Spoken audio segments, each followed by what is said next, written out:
পাহাৰৰ একা ৰাস্তা নেওচি আমি যাই আছোঁ সাই বাবা মন্দিৰলৈ কি বুলি কোৱা কৈ অ'কে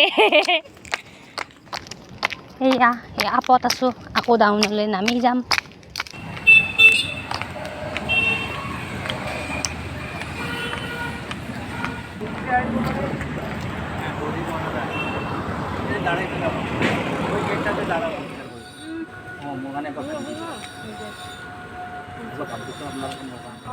সাই বাবাৰ মন্দিৰত আমি প্ৰৱেশ কৰোঁ আৰু এতিয়া 2012 চনত স্থাপিত 2012 নে 2012 আমি আহিছোঁ সাই বাবা মন্দিৰত এইটো সাই বাবাৰ মূৰ্তিৰ ভিতৰত ডাঙৰ মূৰ্তিটো আছে ভিতৰৰ ফালে বাৰু ভিডিঅ' চিডিঅ' কৰা হ'ল এইখিনি পাৰ্ক টাইপৰ আৰু ইয়াতে ফটো চটো ইমান এলাও নাই সেইকাৰণে ইমান বেছি ফটো বা ভিডিঅ' এনেকৈ তুলিব পৰা নাই আৰু এই ওপৰত আছে মেইন হেৰিটো সাই বাবাৰ মন্দিৰৰ পৰা আমি ফটো চটো লৈ মানে ভিতৰৰ পৰা আহি এনেকৈ বিদায় ল'লোঁ এতিয়া যাওঁগৈ আৰু ফটো তুলিবা